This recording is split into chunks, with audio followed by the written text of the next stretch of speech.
Que alegria, que honra te receber aqui, Morelli. Tudo bem? Bom dia a todos. Estão me ouvindo bem? Estamos sim, estamos super bem.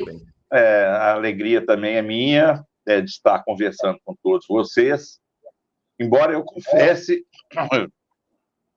que esse é um assunto meio que já se esgotou no meu repertório, porque eu venho falando sobre isso praticamente 6 anos, né? Porque primeiro que os fatos são recorrentes, né? À medida que as coisas vão sendo agora reveladas no seu, né, na sua essência, e tudo isso que nós vivemos nesses últimos 4 anos, eu esperava que esse assunto ele só ficasse na esfera administrativa, internamente o IBAMA, né? Mas nós estamos tratando de um ex-presidente, né? Então é impossível que isso fique num segundo plano, na medida em que tudo que diz respeito a um ex-presidente, e principalmente um ex-presidente com as características de Jair Bolsonaro, é impossível que isso fique num segundo plano, né? Então, eu estou aqui de novo tratando desse assunto, embora eu já como eu tenho dito, né, eu já tenha tentado, virei essa página, né? Mas vira e mexe, alguém me traz o livro de novo e abre na minha frente e fala, pô, Moreno, dá uma assinatura aqui. Eu falei, pô, meu Deus. Não, mas acho que agora é um momento bom dessa história. Antes de qualquer coisa, Morelli, diz para nós, você é funcionário do IBAMA ainda? Qual é a tua condição Sim, profissional hoje? eu sou servidor do IBAMA, vou completar 20 anos agora em novembro. Parabéns. Né? Eu faço parte da primeira turma do primeiro concurso do IBAMA. Né? Porque o IBAMA, quando foi criado, em 1989, eles simplesmente fizeram a junção de alguns órgãos nas antigas superintendências, né? Tinha o Instituto do Brasileiro de Desenvolvimento Florestal, que era o antigo IBDF, a gente tinha a Superintendência da Borracha, tinha a Superintendência da Pesca, e tem mais um, que aqui agora, Sudévia, IBAMA, IBDF, Sudévia, SUDEP, e tinha mais um lá. Juntaram essas pessoas com o IBDF e formaram o IBAMA em 1989. E o IBAMA ficou com esses servidores que vieram de várias áreas durante muitos anos, até que em 2002 ocorreu o seu primeiro concurso na sua curta história, né? Que o IBAMA está fazendo 31 anos apenas.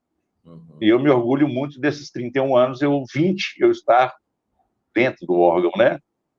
Então, eu sou um servidor concursado. À época dos fatos, muita gente achou que eu tinha sido demitido. Não que não quisessem, né? Porque aquele inesquecível antiministro ambiental, ele solicitou, à época, a minha demissão para a corregedoria do IBAMA. Mas aí foi explicado para ele, que não entende nada de serviço público, muito menos de meio ambiente, que não se demite servidor público por simples vontade do gestor.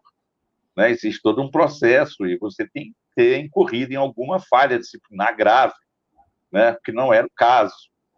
Então explicaram para ele, olha, o máximo que vocês conseguem fazer é exonerá-lo do cargo de chefia que ele ocupa, né? Mas E foi o que fizeram, né? E foi o que fizeram, sim. Antes de falar sobre essa perseguição toda a você, Morelli, vamos voltar na história. O que aconteceu lá em 2012? Conta para nós essa história. O que aconteceu? Então, tá. Em 2012, eu era chefe do escritório regional do IBAMA em Angra dos Reis. Né? Eu já estava lá há mais ou menos 7 para 8 anos. Eu antes tinha trabalhado na superintendência do IBAMA da Bahia, e depois eu fui, a convite do então superintendente do IBAMA no Rio de Janeiro, Rogério Hugo, convidado a assumir o IBAMA de Angra dos Reis, que estava numa situação caótica, porque naquela época uma operação anticorrupção do IBAMA detectou ali 27 servidores envolvidos com corrupção. Esses 27 servidores foram demitidos e o IBAMA de Angra dos Reis ficou em escombros. Não tinha quase ninguém mais, só tinha 2 pessoas. E aí me pediram que eu assumisse e reerguesse aquela unidade, e foi o que eu fiz, com muita Numa área satisfação e com muita estratégica, honra. né, do ponto de Uma vista área ambiental, né? extremamente estratégica, né? Se a gente pensar em Angra dos Reis, nós temos todos os componentes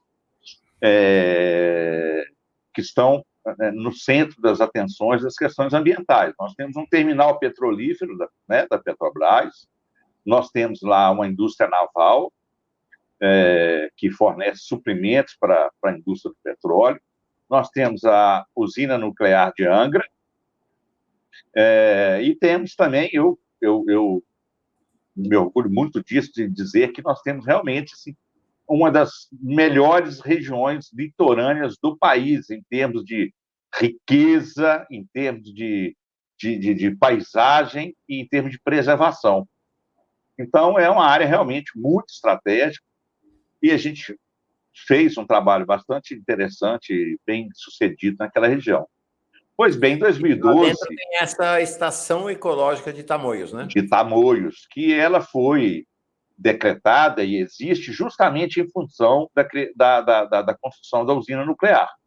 Ela funciona ali como um laboratório de experimentos, onde você compara, né, um ambiente intocado com o ambiente ao redor. Ele é meio que um monitor do que está acontecendo naquela região em função da usina nuclear, né? Então, ele é ali um laboratório vivo de experimentos e também com uma importância muito grande para a conservação da biodiversidade brasileira.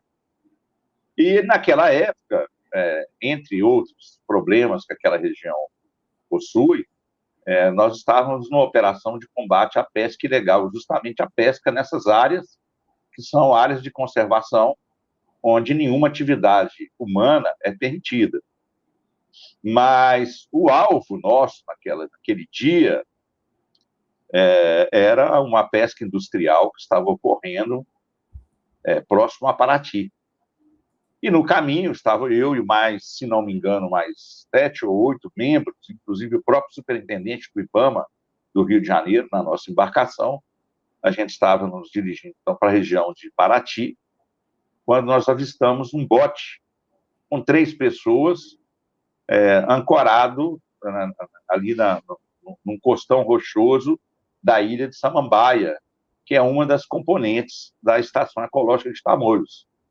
E nós saímos da nossa rota, nós avistamos e desviamos da nossa rota com o intuito de, olha, vamos avisar para aquele cidadão que está ali, né, que ele está pescando numa área proibida.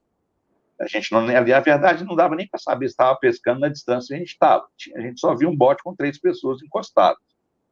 E lá chegando, eu abordei essa pessoa, que era o então deputado Eduardo Bolsonaro. Eu não o conhecia pessoalmente e Você não falou o Eduardo. reconheci no momento. Eduardo ou Jair? Jair Bolsonaro, perdão. Tá bom. Jair Você Bolsonaro reconheceu estava ele lá. na hora? Não. Na época ele era um deputado absolutamente obscuro, né, do baixo clero. A gente ouvia maluquices dele, mas eu nem sabia quem ele era, na verdade. Né? E quando eu abordei ele, informei que ele estava pescando uma área proibida e que ele deveria se retirar daquele local, até porque